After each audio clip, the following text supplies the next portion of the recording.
انت بتتعلم اي لغة عشان تقدر تتواصل مع اللي حواليك، تفهمهم ويفهموك. التواصل ده بيتم بطريقتين. الطريقة الأولى الكتابة، انت بتكتب لواحد رسالة وتبعتها له، هو بيقرأها ويفهم محتواها وبعدين يرد عليك برسالة مكتوبة زيها. وعشان تتقن الكتابة لازم تكون حافظ كلمات كتير ودارس الجرامر عشان تقدر تكون الجملة بتاعتك بطريقة صحيحة. الطريقة التانية للتواصل هي المحادثة، ودي اللي هنتكلم عليها باستفاضة في الفيديو ده. المحادثة بتتم على مرحلتين. المرحلة الأولى هي السمع. تخيل كده انت اتحطيت في موقف وفي شخص بيكلمك بلهجة، المطلوب منك في البداية انك تسمع كلامه وتقدر تفهم هو بيقول ايه بدون ما تحس ان هو بيتكلم بأسلوب غريب او بياكل الكلام.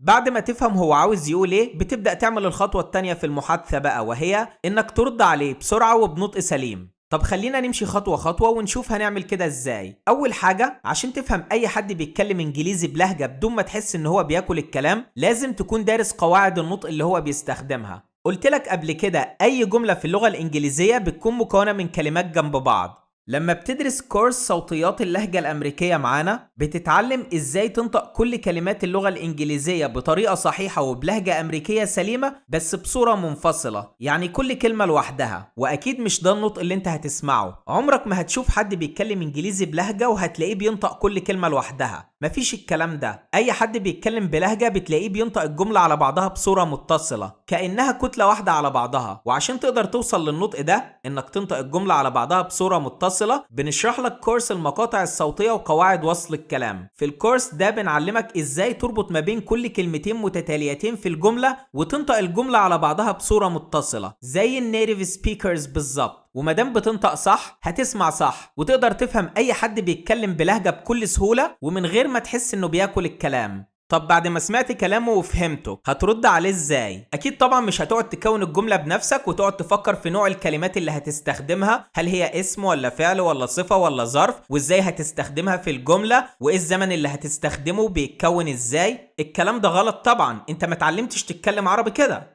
انت اتعلمت تتكلم عربي ازاي؟ هل وانت عندك سنتين باباك قعدك جنبه وقعد يديك كلمات منفصلة ويشرح لك نحو وبلاغة وتكوين الجملة الاسمية وتكوين الجملة الفعلية؟ اكيد لا. طب ازاي بقيت بتتكلم؟ انت شفت بابا وهو بيقول انا عاوز اشرب، جيت له كوبايه الميه، انت عطشت وعايز تشرب، هتقول ايه؟ هتقول الجمله السحريه اللي بتجيب كوبايه الميه، انا عاوز اشرب. كده انت اتعلمت جملة مستخدمة في حياتك اليومية، جملة تكوينها صحيح حتى لو مش انت اللي مكونها، ونطقها كمان صحيح. بعد كده اتعلمت انا عاوز اكل، عاوز اشتري، وهكذا. عمال تكبر وجملك عمالة تكتر لحد ما بقى عندك 5 سنين، بقى عندك حصيلة كبيرة من الجمل المستخدمة بتخليك تتكلم بكل طلاقة في حياتك اليومية، وانت لحد دلوقتي مش عارف يعني ايه مبتدأ ولا يعني ايه خبر ولا بتعرف تكتب اصلا. طب ازاي بقيت بتتكلم؟ اتدربت على كل الجمل اللي بتقابلها في حياتك اليومية بنطق صحيح، وعشان كده لما بتتحط في اي موقف بتقدر تسمع الشخص اللي بيكلمك بوضوح وبتفهمه بدون اي مشاكل، عشان انت عارف الجملة اللي هو بيستخدمها ومتدرب على النطق اللي هو بينطق بيه، وبتكون قادر انك ترد عليه بسرعة كمان عشان انت متدرب على كل الجمل اللي بتستخدم في الموقف ده ومريت بيه كتير. وهو ده بقى الاسلوب اللي بنعلمك بيه في الكورس ده. احنا جمعنا لك اكتر من 3000 جملة مستخدمين في حياتك اليومية وقسمناهم ل 30 موقف،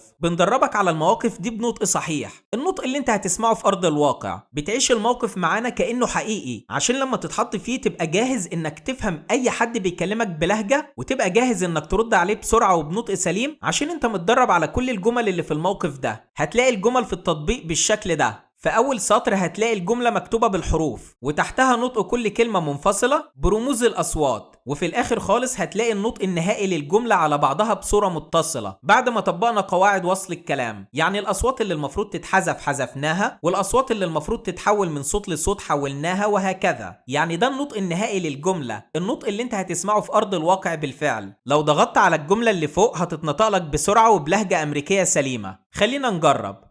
Would you like a cup of tea؟ ولو ضغطت على كلمة تدريب اللي تحت دي هتتنطق لك الجملة ببطء وتمشي معاك خطوة بخطوة عشان تعرفك ازاي وصلت للنطق ده. خلينا نجرب. Would you, would you like, would you like a cup, would you like a cup of, would you like a cup of tea؟ بتتدرب على كل الجمل المستخدمة في حياتك اليومية في المواقف دي بنفس الشكل كده. يعني تخيل واحد صاحبك جاي لك كده وانت عايز تقوله تشرب حاجة او تشرب شاي. Can I get you something to drink؟ أو would you like a cup of tea؟ هو هيرد عليك يقولك إيه؟ لو بيحب الشاي هيقولك يا ريت والله. I would love that. Thank you. فأنت تسأله بتحب الشاي إزاي؟ خفيف ولا تقيل؟ كم معلقة سكر؟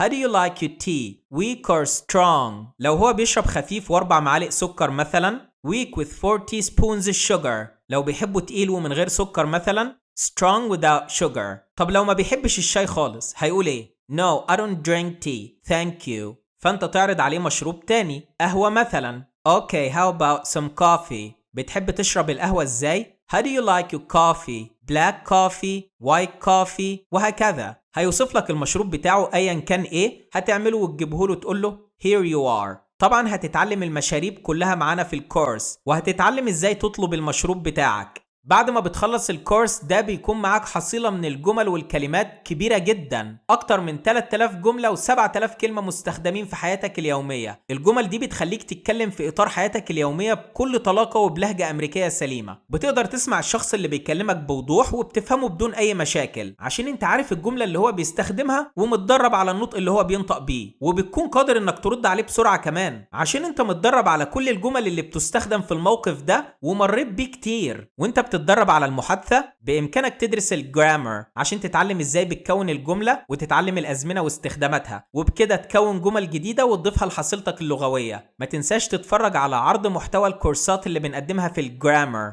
لو حابب تشوف عرض شامل للمحتوى بتاعنا وطريقة الشرح وازاي هنخليك تتكلم انجليزي بطلاقة، بإمكانك تشوف المحاضرة المجانية الموجودة على الموقع بتاعنا perfectioncourses.com أو من خلال التطبيق بتاعنا Perfection.